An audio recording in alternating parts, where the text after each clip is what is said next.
Doing sports talk worldwide with some news from the world of boxing. So y'all know what time it is. You ain't in a rush to get concussed. Now let's talk some heavyweights again. You know what I mean? Because we're moving into the February 22nd fight between Tyson Fury and Deontay Wilder.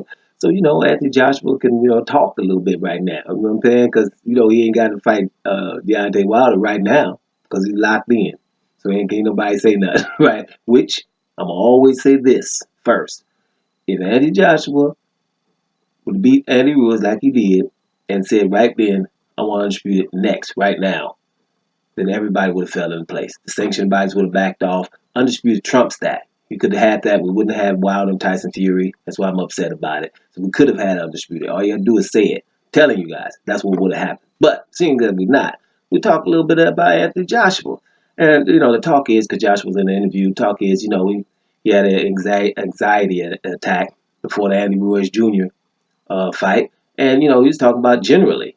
Sometimes you walk out, you don't really, want to walk out sometimes, man. Shoot, man, what happens if I went back? Well, I'm in too deep, so I got to go now. Paraphrase. And I probably put the article in the description box, but it's not necessary because at the end of the day is, so what?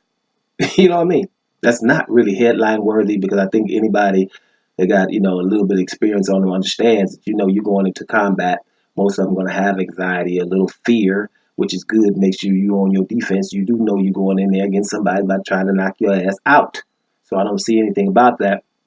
Anthony Joshua is no different than Mike Tyson.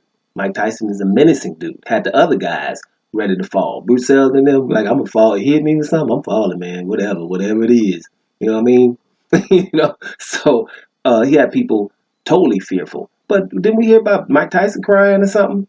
There's rumors of him being upset. Mike Tyson probably says it himself. Some of the, bad heavyweights. George Foreman didn't want to fight everybody, you know what I mean? Big, menacing, bad dude. So there's always a little anxiety and fear there. So I'm not surprised. So him saying in another interview, the only thing that's, some people could talk about is, well, he didn't say, he said he didn't have an anxiety attack before the Andy Ruiz Jr. Well, so what? What I'm supposed to do? I had an anxiety attack before Andy Ruiz Jr. That what we really want to hear? You want to hear a fighter say, hell no, I didn't. That's none of y'all damn business. I didn't. But I don't think Andy Joshua was no exception. There's some dudes that, have that pulse, like I say, that Van Helsing pulse, that don't get excited about things that handle their business. And there's people who get excited about handling their business. You know what I'm saying? Because if anxiety attacks got you the two-time champion, anxiety attacks, got you, to beat everybody except one dude. If anxiety attacks got you to be disciplined enough to always be in shape and to always be ready to fight, you know what I'm saying? If that's what anxiety attacks do, then a whole lot of other ones need anxiety attacks. It keeps the man on his toes and disciplined. That's the difference between that fight with him and Andy Ruiz Jr., the rematch. He was disciplined enough to go in there and figure out what I have to do to beat this guy, and he did it. So will get on Anthony Joshua about a whole lot of stuff when it comes to him and Deontay Wilder. But as a fighter, an anxiety attack doesn't even really scratch my radar at all. Those human beings we talking about, no matter how bad.